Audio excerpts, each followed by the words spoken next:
Hello students, today we will start subject electrical material or electrical engineering fifth semester. Okay. First we will start with its syllabus. आपके syllabus में 6 chapter है. First है elementary material science concept, dielectric properties of insulator, its static and alternating field, magnetic property and superconductivity, conductivity of metals और semiconductor materials. और 5 unit है. ठीक है, इसमें हम सबसे पहले पढ़ेंगे हमारे पास है एलिमेंट्री मटेरियल साइंस कॉन्सेप्ट, जिसके अंदर हम bonding and types of solids पढ़ेंगे, crystalline state and their defects, crystalline state and their defects, ये हमारे पास एक टॉपिक है. फिर आएंगे classical theory of electrical thermal conduction in solid, temperature dependent of resistivity, skin effect और होल इफेक्ट, ये हमारे पास टॉपिक है. ये जो टॉपिक है बॉन्डिंग, ये आप 11-12 में पढ़ चुके हो केमिस्ट्री के अंदर, तो ये आपके लिए होमवर्क है. मैं जो आप स्टार्टिंग पॉइंट है हमारा वो हमारे पास टाइप्स ऑफ सॉलिड्स. ठीक है, इसको स्टार्ट करने से पहले हम देखते हैं तो आखिर मटेरियल है क्या, मटेरियल क्या चीज़ है. तो material is basic substance that have mass and occupy space. इसके पास मास हो, द्रव्यमान हो और वो एक एरिया कवर करता है, उसको हम क्या बोलते हैं material. It can be natural और ह्यूमन मेड.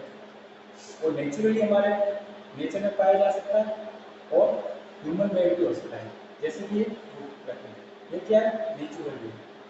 और ये जो है ग्लास, मेटल्स, प्लास्टिक्स, ये हम क्या है ह्यूमन मेड में आते हैं. ठीक है, तो फिर मटेरियल साइंस क्या है. मटेरियल साइंस क्या है? Material science is a branch of applied science, is a branch of applied science concerned with investigation the relationship existing between the structure of material and properties. उस material का structure क्या है, उसकी properties क्या है, उसके अंदर जो रिलेशन बताता है वो हम किसमें पढ़ते हैं मटेरियल साइंस में. ठीक है, मटेरियल साइंस में. तो फिर नेक्स्ट हमारे पास टॉपिक आता है तो मटेरियल साइंस एंड इंजीनियरिंग क्या है. Material science and engineering, material science and engineering. जब बात इंजीनियरिंग आई तो इंजीनियरिंग की वो फील्ड है, the engineering field that deals with researching, producing and testing new material for a wide range of usages. Material जो है उसके ऊपर पहले रिसर्च करना, उसका प्रोडक्शन करना, उसकी टेस्टिंग करनी कि वो ह्यूमन के लिए कैसे वो उपयोगी हो सकता है. ठीक है, वो उस फील्ड इंजीनियरिंग की वो फील्ड क्या कहलाती है material science and engineering, material science and engineering. ठीक है, तो फिर हमारे पास सबसे पहला एक टॉपिक आता है इस मटेरियल साइंस एंड इंजीनियरिंग के मेजर कंपोनेंट क्या है मेजर कंपोनेंट. तो इसके मेजर 4 कंपोनेंट्स हैं. 4 कंपोनेंट्स क्या है हमारे पास? Structure of material, processing of material, performance of material और properties of material. Structure material क्या है? Structure of a material usually relates to the arrangement of its internal components. इसके इंटरनल कंपोनेंट्स आपस में कैसे अरेंज है वो इसके स्ट्रक्चर को बताता है. और ये डिपेंड किसमें रहता है? The structure of a material is depends on how it is processed यानी इसकी प्रोसेसिंग पे डिपेंड करता है, इसकी प्रोसेसिंग पे। अगर बात करें परफॉर्मेंस की, तो performance is a function of properties. क्या है?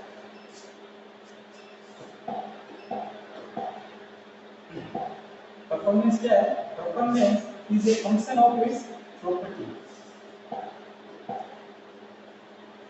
जो इसकी प्रॉपर्टीज होती है उसके ऊपर इसकी परफॉर्मेंस डिपेंड करेगी। और प्रॉपर्टीज क्या है? प्रॉपर्टीज क्या है?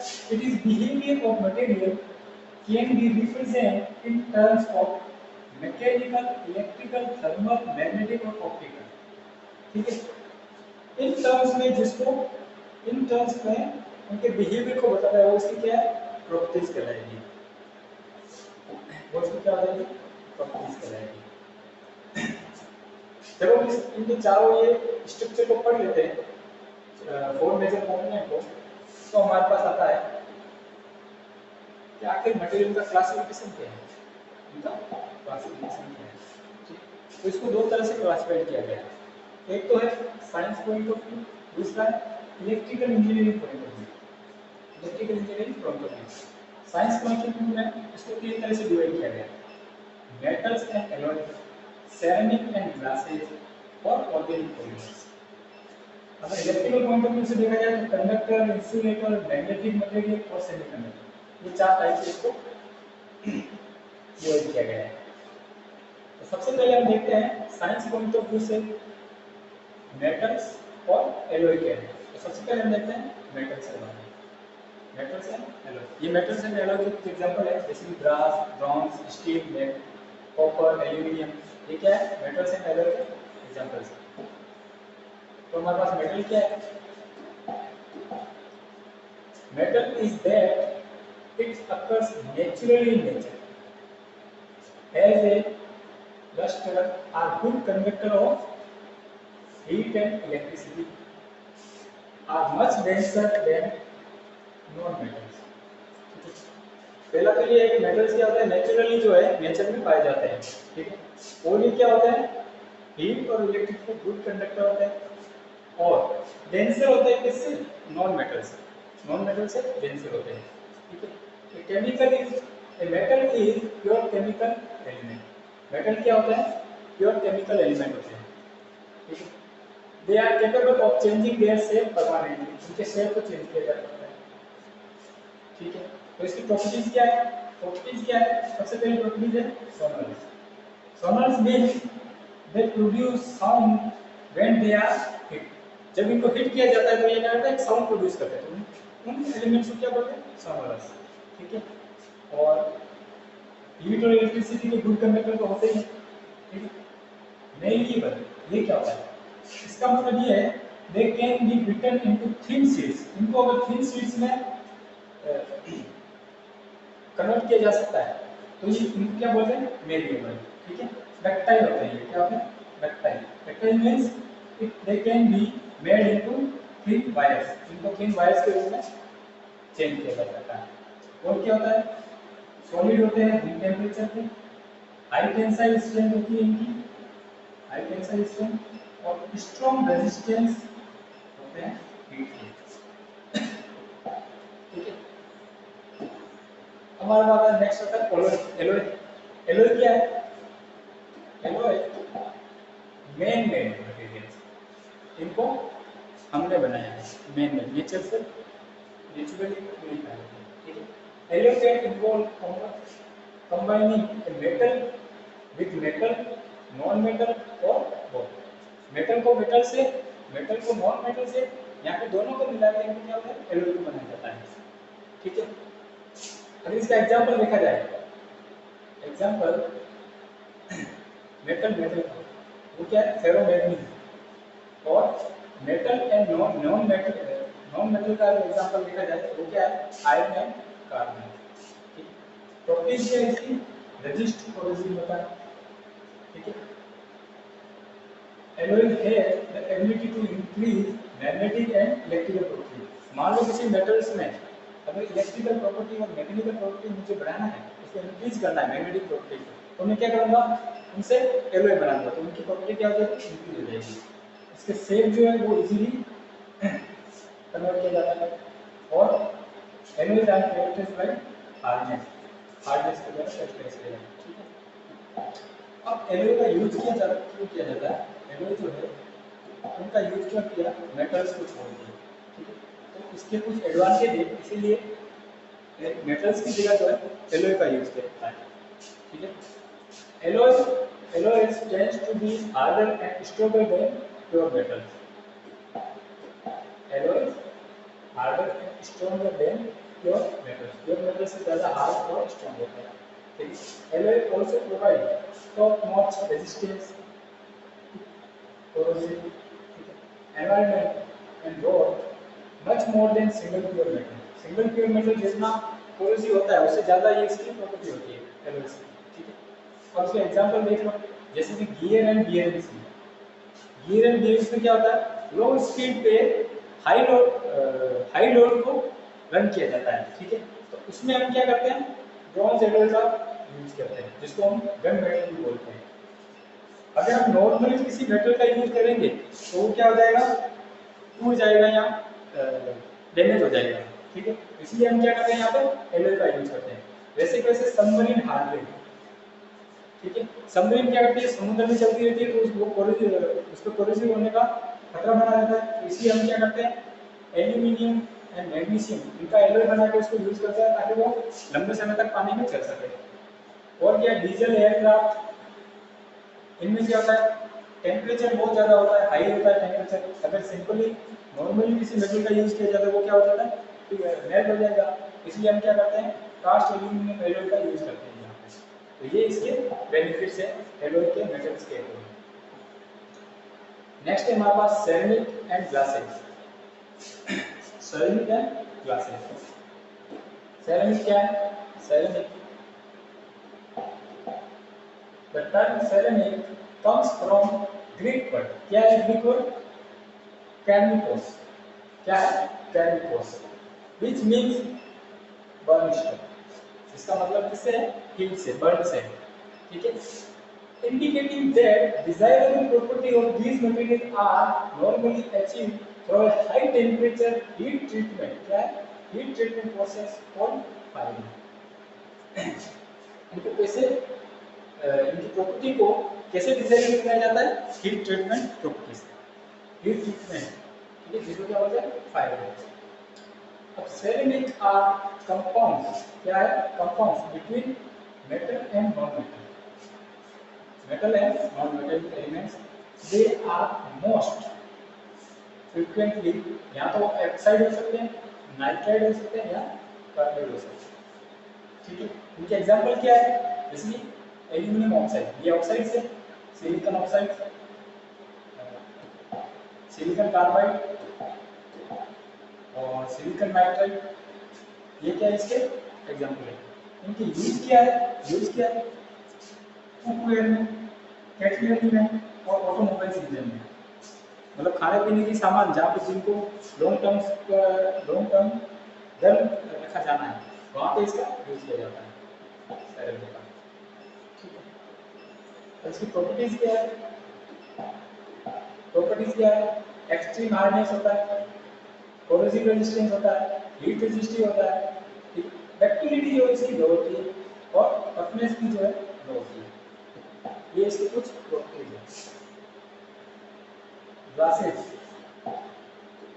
ग्लास की बात करूं, the term glass describes a state of matter where the atom molecules are randomly arranged. क्या है? randomly arranged। इसकी मीनिंग मैं आपको आगे बताऊंगा, ठीक है।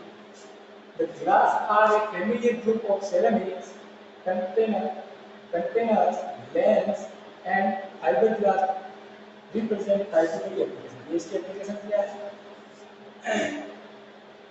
लेंसेज वगैरह, फाइबर ग्लास, इनमें यूज होता है, ठीक है। एंड ASTM, इसकी डेफिनेशन दी है, किसने दी है? ASTM, यानी कि American society of testing and materials. इसने ग्लास की डेफिनेशन क्या दी है? Definition of glass describe the inorganic amorphous। Amorphous means having no fixed form or shape, product of a rapidly cooled metal, polymer. ये किस definition किसने दी है? ASTM, American society for testing and material. अब अगर glasses की properties की बात करें तो ये क्या होता है? हाई हार्डनेस और ब्रिटल होते हैं, डेंसिटी इनकी लो होती है, लो थर्मल एक्सपेंशन होता है, ठीक है, मतलब जितनी हीट एब्जॉर्ब करता है उससे उसके कंपेयर में ये कम एक्सपेंड होता है, ठीक है, लो हीट कंडक्टिविटी, लो इलेक्ट्रिकल कंडक्टिविटी और मेल्टिंग पॉइंट जो इनका हाई होता है, मेल्टिंग पॉइंट जो हाई होता है।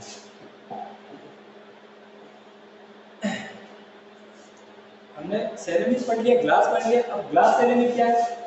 Glass ceramic, it is possible to turn a glass into a ceramic by heating it up. अगर किसी सेरेमिक को ग्लास में कन्वर्ट करता है तो उसको क्या करता है? हीट ट्रीटमेंट दिया जाता है, उससे वो क्या होता है? ग्लास में कन्वर्ट हो जाता है। दिस एलो, ये क्या सॉल्व करता है? क्यों किया जाता है ऐसा? दिस एलो रीअरेंजमेंट, क्या rearrangement form a random to order structure, random structure से ऑर्डर स्ट्रक्चर में इसको फॉर्म कन्वर्ट करता है। क्यों करता है? क्योंकि ऑर्डर स्ट्रक्चर जो है वो मोर स्टेबल होता है इससे डिसऑर्डर स्ट्रक्चर, ठीक है। अब ऑर्डर स्ट्रक्चर और रैंडम स्ट्रक्चर क्या है? ये जो आप सेट देख रहे हो ये इस तरीके का, ये क्या है? रैंडम स्ट्रक्चर है। जब इसको हीट ट्रीटमेंट दिया जाता है, हीट किया जाता है, तो ये क्या करता है? ऑर्डर स्ट्रक्चर में चेंज हो जाता है और ये इस स्ट्रक्चर में क्या होता है? ज्यादा स्टेबल होता है, इसलिए इसको इसमें कन्वर्ट किया जाता है, ठीक है। और ग्लास सेरेमिक किसे बोलते हैं? Material that are initially fabricated as glasses and converted to a ceramic, converted to a ceramic enhance their properties को इंक्रीज करने के लिए, तो वो क्या होता है? कहलाता है ग्लास सेरेमिक।